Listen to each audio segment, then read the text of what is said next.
Good afternoon. Enthusiastic crowd, Chancellor. I know many of you here, a lot of old friends. I'm Richard Stevens, Board of Trustee member, and very happy to say former chairman of the search committee.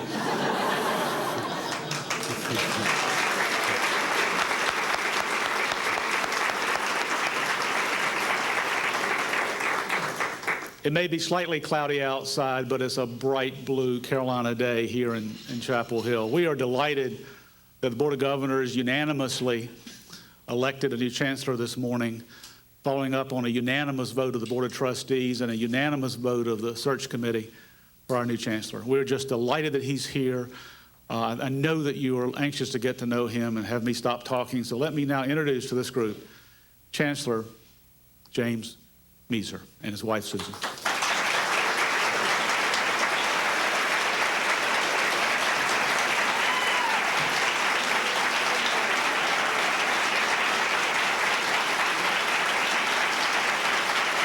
Thank you.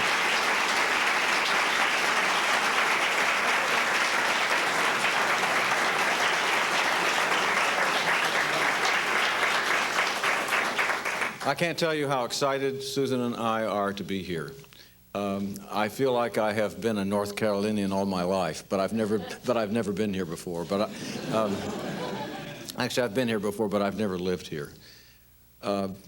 Susan, you don't have to stand here if you don't want to. I don't want to give you. But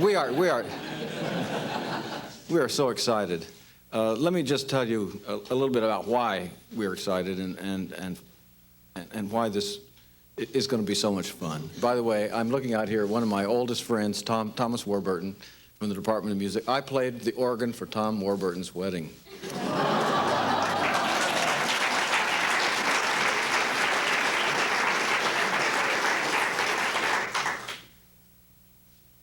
In the 18th century, the forefathers of the American Republic realized that if democracy was to survive and even flourish, that new institutions would have to be created, that the European model would not suffice for a free, enlightened democracy.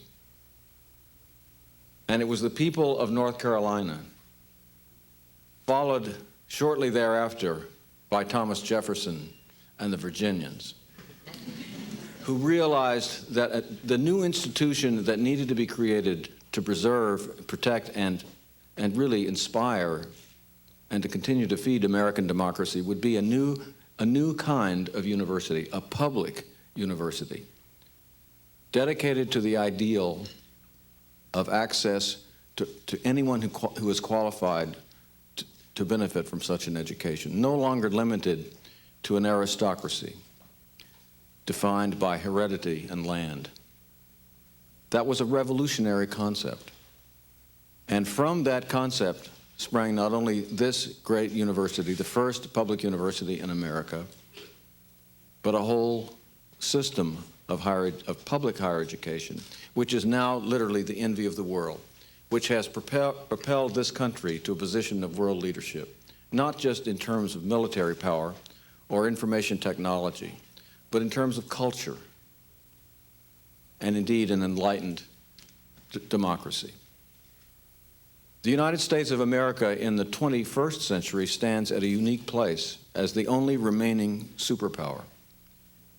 The New York Times last week carried an interesting article about how Europeans are beginning to view our country with increasing alarm. And the comment made by one leading person in France was, in fact, omnipotence and ignorance mixed together are a very dangerous cocktail. So the challenge for universities such as this is to maintain and rekindle and renourish the flame that was ignited first in the 18th century, and to make sure that the Jeffersonian ideal of an enlightened electorate and now of an enlightened superpower, the only superpower in the world, literally rests on the shoulders of the public universities in America.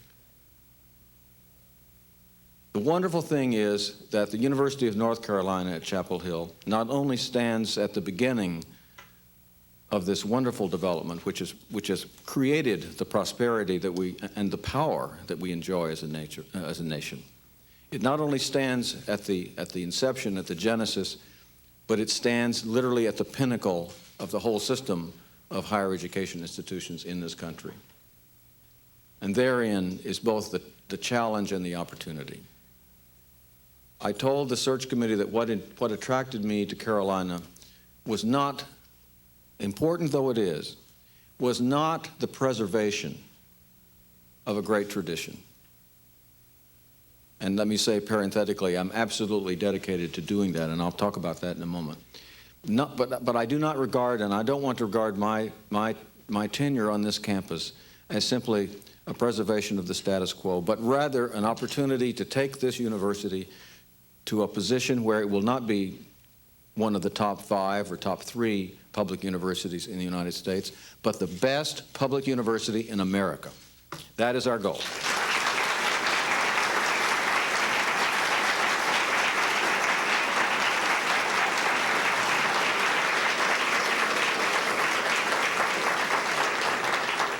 I told the Board of Governors and the search committee also, as you know, I was for a period of time, I was the provost of the University of South Carolina, and I've had a conversion, a new theology, and I knew a new definition of what the word Carolina means.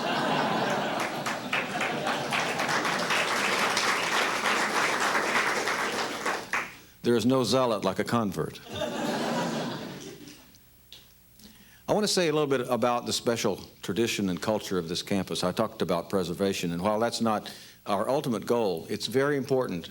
And I want you to know that I have studied and will, in the interim between now and when I arrive full-time on the campus in the middle of August, I will immerse myself in the literature and history of this great institution.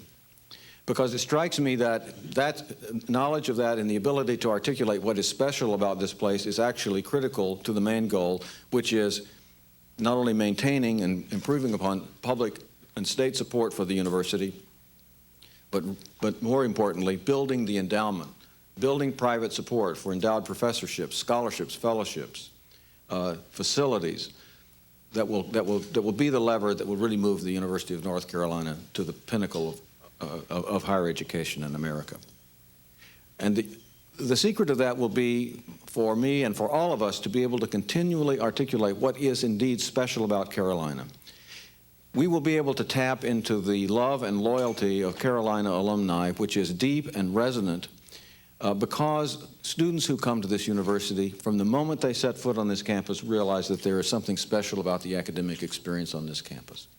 They realize that they are really walking on special, even hallowed ground that is unlike other universities, even very fine universities. Very few public universities, only a handful, I would submit, and actually only a few very special private institutions have been able to cultivate and maintain and capture the essence of that kind of a special feeling, so that students who are admitted to this university, who come here and study, who ultimately graduate from this university, develop a particular and special bond that lasts for an entire lifetime, resulting in an alumni base which is incredibly loyal, and beyond loyal, which really loves the university. Our job is to take that love and to convince alumni to reinvest in their institution, in the institution which made such a difference in their lives, and to allow us to take it to an even higher level. It's a tremendously exciting challenge. I look forward to the very first days after the summer, when we will have spent a great deal of time reading, learning all we can about the history of this place, and then literally setting foot on it for the first time on a full-time basis, walking this campus, sitting in faculty offices across this campus, learning, getting to know the faculty, the administrative leadership, meeting and interacting with students, and absorbing firsthand this wonderful culture, and then taking it beyond the boundaries of the campus into every county of this state and across this nation, and indeed around the world, to tell the story of this great university, of its great history and tradition, and its destiny to be the greatest university, the greatest public university in America. I really look forward to this challenge with enormous enthusiasm and great optimism. John Gardner once said, "The first and last task of a leader is to keep hope alive." Let us all embrace the hope. Not the hope, the vision. Not the vision, but the dedication and commitment that this will be the best university in America. Together we can do it. I think we set ourselves a very, very concrete goal of this decade. By the end of the decade, 9 years from now, this will be recognized clearly recognized as the best public university in America. Let's do it together. I'm delighted to be here.